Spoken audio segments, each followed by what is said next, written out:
All right, let's catch up on Judge Mathis. Judge Mathis. Let's catch up on Judge Mathis. Who's Judge Mathis? He's an American TV judge. I don't know if he's a judge in real life. He's definitely an attorney in real life, but he's a showbiz man. He's been on TV for the longest. I'm not sure if that show is still on TV, but it's one of those TV court judges. But there's a report here. We did a report on him when the wildfire for divorce some weeks ago. There's another catch up story here on TMZ, and I thought we should caught up on this situation. The wife filed for divorce after 39 years, and then TMZ had a camera in his face, and then they eventually he said he's going to get his wife back, and I'm happy to hear him say that from a place of confidence, and I just hope he knows what he's doing. Um, you know, he's a professional. He he's handled so many cases, even divorce cases and stuff like that on TV in real life. I'm sure he has all the, but when you're the one inside of the issue, it's not easy. It's not always easy. But here's the report on TMZ. It says Judge Greg Mathis is feeling confident about a possible reconciliation with wife Linda, who filed to divorce the TV judge back in August, despite the marriage woes. Judge Mathis tells us he's on the road to a romantic reunion, confirming he and Linda have been doing well in recent weeks. As he puts it, things are so much better now, and he and Linda will, and I quote, be reconciled shortly. Okay, so be reconciled shortly. Okay, I guess it's speaking, it's manifesting. I'm not sure what he meant by that. There's nothing wrong with manifestation. The TV judge admits it's taking time to make amends with.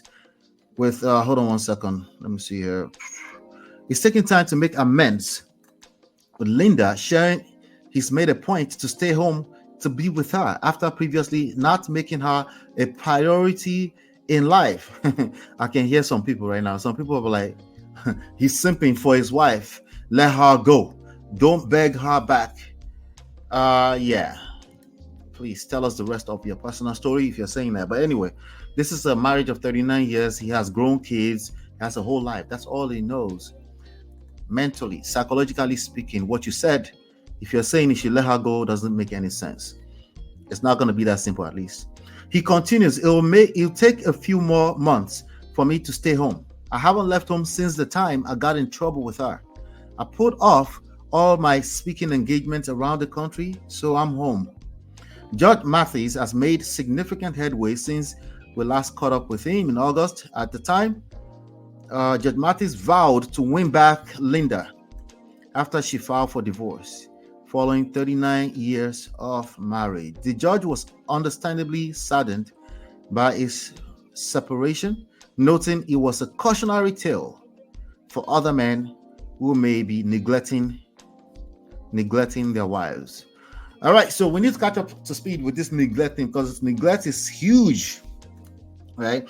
He also hit back at infidelity rumors, saying his split was solely rooted in his absence from home, which is why he's prioritizing being under the same roof as Linda now. As they say, happy wife, happy life. Somebody just got triggered when I read that. Happy wife, happy life.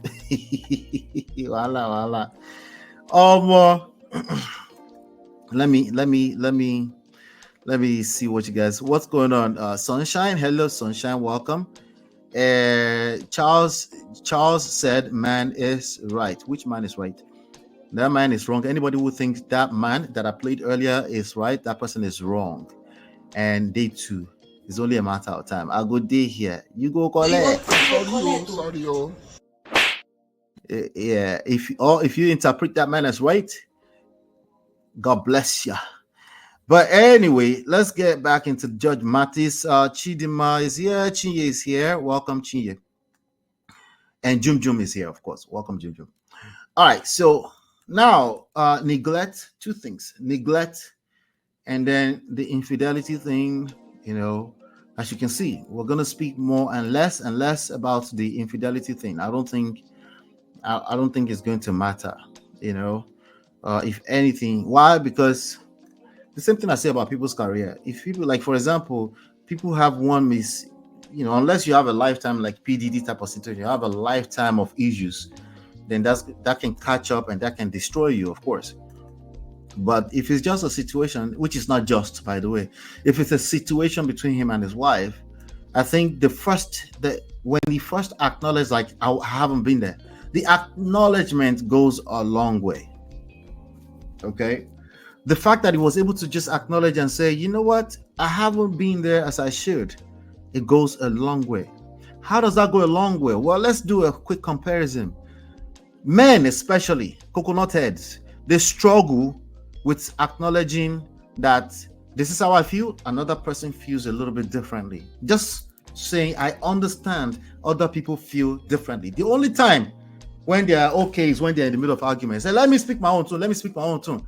But when it comes to romantic relationship, they struggle to understand that that's another human being. And they might feel some type of way, and it's not necessarily about right or wrong. But somehow they still feel a little bit, they feel funny about the vibes. They feel like you're controlling. They feel like you're manipulative. Well, because my intentions wasn't to be manipulative or controlling. My intention was to protect my family. Our feelings are invalid. That's literally how majority of men think. And this is why they're losing their family left and right, everywhere. This is why they're continuing to argue with their destiny. They don't know when to just rest. Rest as in a good thing, as in relax. That work you're trying to do is not even that hard. It's not that hard.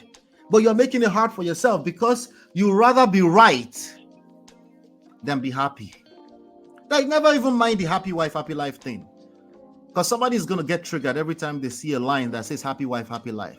I don't know why you're getting triggered. I don't know why you will marry a wife that you don't desire to make happy. I don't understand why you're punishing yourself in that manner. I don't get it. The only thing I can think of is pride. Right? You rather be right than being happy. Me, as far as I'm concerned here, if you come here, if you say somebody's right, they're wrong, they're right, you're already right. Well, you're right. You're already right. But yeah, you'll be on your right. But you cannot pick, you can't eat your cake and have it too. You can't have your cake and eat it too. You have to pick one, right? So if you keep going around the internet and keep talking to and keep mixing up terminologies, hypergamy, some women are bastards because, and you don't tell us the rest of the story. How do you say that in English? It's you. It's your shadow. It follows you everywhere you go. It follows you everywhere you go. So the first step is the acknowledgement. The fact that I was able to acknowledge the neglect side of things. And of course, people who have been on the receiving end of infidelity, right, will take that personally and they will make it about themselves, right? But the reality is that woman, for her to find a man that will acknowledge his wrongdoings immediately and mean it, not just because he wants to happy wife, happy life. For her to find another man that will do that, she will have to come back another lifetime. It's almost impossible. It's a very scarce thing to have. For a man to be a leader at a point where he knows that my feelings are not invalid. However, I can validate my woman's feelings and be content in that.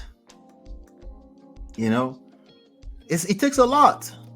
If you have a husband that is still able to acknowledge your feelings, that's a very nice place to start from. It's a very, very good place to start from. But let me know what your thoughts are so far. I think, I don't know about reconciliation because, is this what it looks like? I think he has a very good chance just off of the way he moves, right? Not over-explaining himself, right? Just give the media what they want, so they can go and rest, but do the work inside. But the acknowledgement goes a long way. It's the first step to healing from anything. And most people try to jump. That's why we call it controlling and manipulative. They want to jump to the end result. It takes two to tango. That's the end result. What about now? When the other person is not willing to listen, are you patient enough? Or you want to generalize like everybody else? Good luck to everybody. Chidima says, I just hope Miss Mathis hasn't reached her breaking point. Hopefully they can get it together. I hope so too. Especially if they pay 100% of the bill. Wahala. Homo, not too welcome. Chinya says, I would love if they come back together. He needs to do the work and figure out how to make it work. Yep. I hope he's not just to save face in the public. Manipulation 101. Listen, they can usually tell on themselves. If you listen long enough, they'll tell on themselves. We're here. We're not in a rush, right? But we'll continue to keep up with it. But I think acknowledgement, either public or not, it's a long way. Acknowledging that you were not there properly, right? We have some other stories that we'll cover today. You will see what it looks like. Like you can tell. I want you to be able to tell without necessarily waiting for too long. You can just tell off of people's vibes. If they are a viable husband, a viable wife, a competent husband, I want you to be able to tell. I want you to be able to smell it without pinpointing exactly what. You just know. One of the first steps is to know the first steps. A person who can acknowledge is a big deal. If we walk away from this segment with anything at all, acknowledgement. If you're making an apology, acknowledgement. Acknowledging other people's feelings without equating it to invalidating your own feelings. This is the struggle across the board. Hit the like button, share, subscribe, turn up your notifications so you're notified when we go live. We have some other stuff to get to, and I will be right back. Hey Prestige fam, show some love to the video. Hit like, subscribe, and share. Are you in Europe, America, and struggling in your relationship? From argument to abuse and trust issues, we're here to help. Lola and I founded Prestige Marriage Academy to transform your story. With 20 years of friendship, 17 years of marriage, experience with navigating the ups and downs of marriage, and personalized coaching, includes 24/7 support. Ignorance is expensive. WhatsApp us at +1 732 305 8577 to book a free discovery session today and take charge now. Don't wing it. Join us in creating the love life you deserve.